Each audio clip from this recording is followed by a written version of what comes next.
brought to you by Pfizer. Today's countdown to the royal wedding is brought to you by Pfizer. And now a CBS Sports Update brought to you by Pfizer. Meet the Press Data Download brought to you by Pfizer. This portion of CBS This Morning sponsored by Pfizer. On how to find the hidden sugars in the American family diet.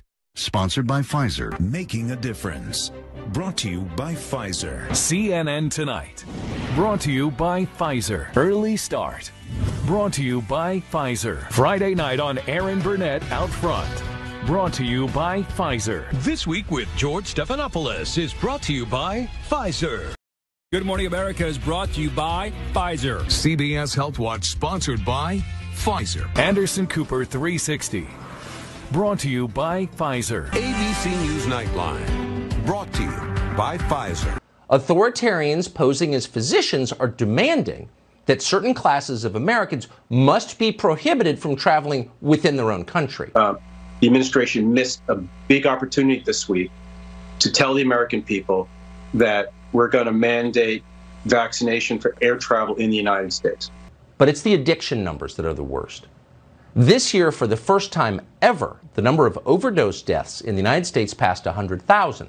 That's up 30% from just last year. It's up more than 100% since 2015. At this point, more Americans are dying from drug ODs than are dying from car crashes and gun deaths combined. An overdose is the final chapter in the world's saddest story, many years of suffering and torment. And our lunatic COVID policies have caused so much more of this. What people like Tony Fauci will never acknowledge is that addiction is far worse than the coronavirus. Addiction doesn't just kill you, although of course it does.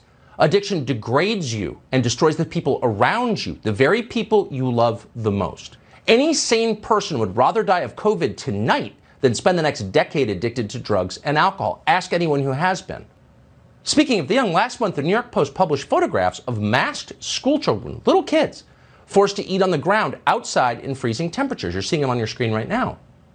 What do you make of that? Well, here's what Joe Biden's spokeswoman made of it. She was fine with it. She approved. These are steps that schools are taking to keep kids safe. And I think the vast majority of parents appreciate that. Obviously, we want to get to a point where we're turning to a version of normalcy for everybody. The safety of kids. These people are the danger to children, not COVID.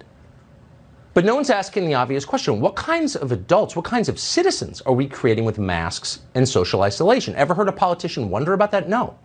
Instead, it's full speed ahead in the other direction. Damn the destruction it causes.